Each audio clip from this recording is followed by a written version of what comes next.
کہ انہیں شب قدر کا تحفہ عطا فرمایا گیا۔ اللہ قرآن میں فرماتا ہے بسم اللہ الرحمن الرحیم انا انزلناہ فی لیلۃ القدر، فرمایا ہم نے قرآن کو لیلۃ القدر میں نازل۔ وما ادراک ما لیلۃ القدر، تمہیں کیا معلوم لیلۃ القدر کیا ہے؟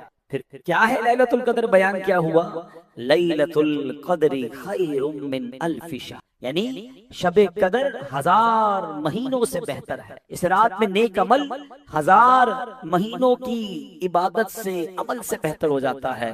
اور آگے فرمایا تنزل الملائکۃ والروح فیہا باذن ربہم من کل امر، اس رات میں فرشتے اور جبرائیل اپنے رب کے حکم سے ہر کام کے لیے اترتے ہیں۔ اللہ اکبر۔ سرکار دو عالم صلی اللہ علیہ وسلم نے فرمایا جب شب قدر آتی ہے تو اللہ پاک کے حکم سے حضرت جبریل علیہ السلام ایک سبز جھنڈا لیے فرشتوں کی بہت بڑی فوج کے ساتھ زمین پر نزول فرماتے ہیں اور اس سبز جھنڈے کو کعبے پر لہرا دیتے ہیں۔ ایک روایت کے مطابق ان فرشتوں کی تعداد روئے زمین کی کنکریوں سے بھی زیادہ ہوتی ہے۔ لیلۃ القدر جو فرشتے نازل ہوتے ہیں نا، ان کی جو کوانٹٹی ہے وہ زمین پر جتنی کنکریاں ہیں ان سے بھی زیادہ ہوتی ہے۔ یہ سب سلام و رحمت لے کر نازل ہوتے ہیں۔ ایک اور حدیث پاک میں ہے حضرت جبریل علیہ السلام کے 100 بازو ہیں، مگر ان میں سے 2 بازو ایسے ہیں جو آپ صرف اسی رات کو کھولتے ہیں، اور وہ بازو مشرق کو مغرب میں پھیل جاتے ہیں۔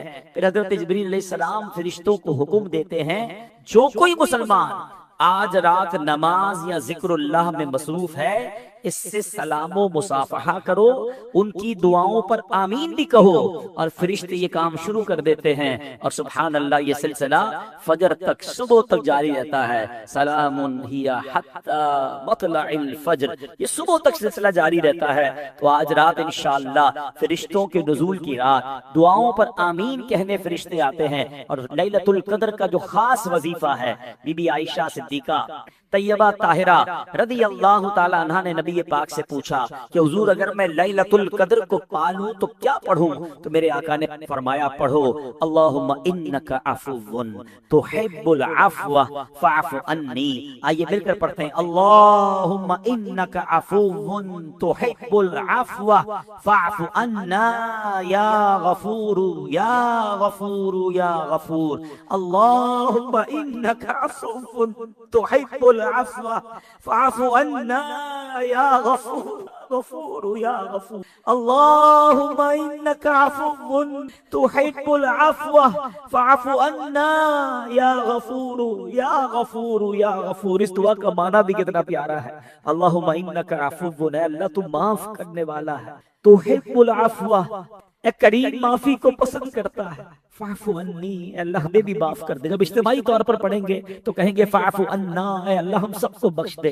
اس معنی کو پھر ذہن میں رکھ کے آنکھیں بند کر کے بندہ جیسے کسی سے خطا ہو جاتی ہے، مسٹیک ہو جاتی ہے اور معافی مانگتا ہے، جہاں سے سزا ملنے کی امید ہوتی ہے تو رقت کا عالم کیا ہوتا ہے کہ معافی مل جائے سزا نہ ملے۔ تو آج یہ تصور ذہن میں جما کر معافی مانگنی ہے کہ اللہ خطا کار ہوں، اے مولا گناہ گار ہوں، زندگی بڑ خطائیں کی ہیں، آج بخشش کی رات ہے، آج معافی کی رات ہے، اے کریم معافی عطا فرما۔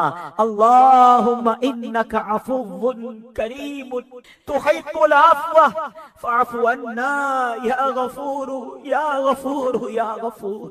اللہم انک عفو کریم تحب العفو فاعف عنا یا غفور یا غفور یا غفور۔ اللہم انک عفو کریم تحب العفو فاعف عنا یا غفور یا غفور یا غفور۔ بڑی امید ہے کہ آج رات معافی ملے گی، بڑی امید ہے آج رات بخشش ملے گی، کیونکہ ہمیں یہ پتا ہے ہم کتنے ہی بڑے گناہگار کیوں نہ ہوں مگر میرا مولا بڑا کریم ہے، وہ بڑا رحیم ہے، وہ بخشنے والا مہربان ہے، وہ گناہگاروں کو بھی بخشتا ہے۔ ایسے ہی ایک گناہگار کا واقعہ، ایسے ہی خطا کار کا واقعہ جو دل لرزا دینے والا بھی ہے، کیونکہ یہ رات جہنم سے، یعنی یہ جو عشرہ ہے آخری عشرہ، یہ جہنم سے آزادی کا عشرہ بھی ہے نا۔ بعض موقعات میں ہم جنت کی تو باتیں بہت ساری سن لیتے ہیں مگر شاید یہ ریئلائز نہیں ہوتا ہے کہ جہنم ہے کتنی خطرناک، جہنم کا عذاب کتنا خطرناک ہے۔ آج اس واقعے کو ذرا غور سے سنیے، حدیث پاک میں نبی پاک علیہ السلام نے یہ واقعہ صحابہ کو سنایا، اس سے آپ کو ریئلائز ہوگا کہ جہنم کا عذاب انبیئربل ہے، ہم سوچ بھی نہیں سکتے اتنا خطرناک ہے۔ اور پھر اللہ میرا کیسا کریم بھی ہے، جب وہ بخشنے پہ آتا ہے تو کیسی رحمت فرماتا ہے۔ حدیث پاک کی کتاب مسند امام اعظم میں صحابی رسول حضرت عبداللہ ابن مسعود رضی اللہ عنہ سے روایت ہے کہ ایک شخص بارگاہ رسالت میں حاضر ہوا اور سوال کیا، یا رسول اللہ علیہ السلام، کیا اہل ایمان میں سے کوئی شخص جہنم میں بچ بھی جائے گا؟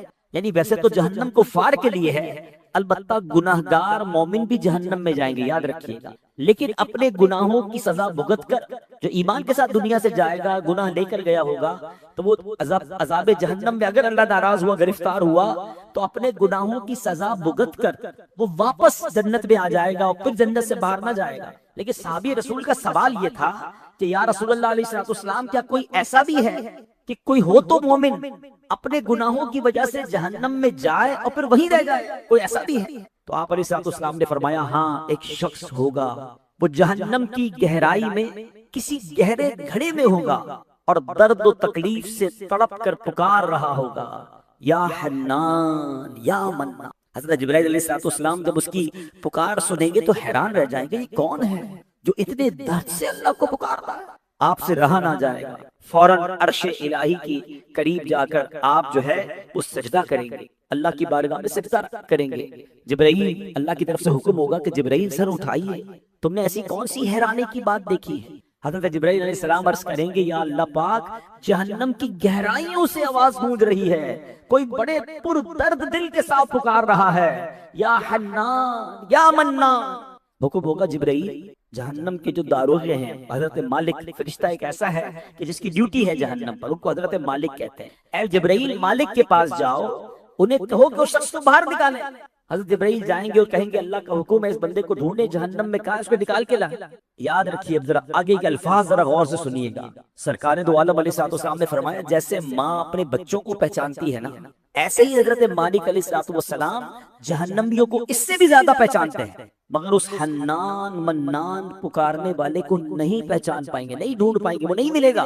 واپس آ کر کہیں گے، اے جبرائیل معاملہ یہ ہے، جہنم نے ایک سانس لی ہے جس کی وجہ سے حالت ایسی ہو گئی ہے کہ لوہے اور پتھر میں فرق کرنا مشکل ہو گیا، یعنی سب جل کر ایسا ہو چکا ہے کہ اب لوہا اور پتھر بھی نہیں پہچانا پا رہا کہ لوہا کون سا ہے، پتھر کون سا ہے، ایوریتھنگ بیکم اس قدر جل کے راکھ اور خالی ہو گئی ہے۔ یہ سن کر حضرت جبرائیل پھر آئیں گے اللہ کی بارگاہ، عرش الہی پر پھر سجدہ کریں گے، حکم ہوگا جبرائیل اس بندے کو کیوں نہیں لائے؟ اور اس کریں گے، مولا وہ بندہ نہیں مل رہا ہے، حضرت مالک کو بھی پتا نہیں چل رہا وہ کہاں ہے۔ اللہ فرمائے گا، جبرائیل وہ بندہ جہنم کے فلاں فلاں گھڑے میں فلاں فلاں کونے میں ہے، جا کر نکال کر لاؤ۔ حضرت جبرائیل جا کر یہی ایڈریس حضرت مالک کو بتائیں گے، حضرت مالک جب تلاش کریں گے تو واقعی وہ ایک بالکل ڈیپ گھڑے کے اندر موجود ہوگا، اس کے ہاتھ پیر بندے ہوں گے، لکھا ہے کتابوں میں اس کی پیشانی قدموں کے ساتھ بندی ہوگی، ہاتھ گردن کے ساتھ بندے ہوں گے، الٹے منہ جہنم میں پڑا ہوا ہوگا، جہنم کے سانپ اور بچھو اس پر جمع ہوں گے، درد و تکلیف کی شدت سے پکار رہا ہوگا۔ حضرت مالک اس کو اٹھائیں گے، اس کی جو بھی بندش ہے وہ کھولی جائیں گی، سانپ بچھو کو الگ کیا جائے گا اور اس کو بارگاہ الہی میں لایا جائے گا۔ جب وہ اللہ کی بارگاہ میں آئے گا، اللہ اس بندے سے کیا فرمائے گا، ذرا غور سے سنیے، یہ ہم سب کو سوچنا ہے کہ ہم اس پر کتنا عمل کر رہے ہیں۔ اللہ اس بندے سے فرمائے گا، اے بندے، کیا میں نے تمہیں اچھی شکل و صورت پر پیدا نہیں کیا تھا؟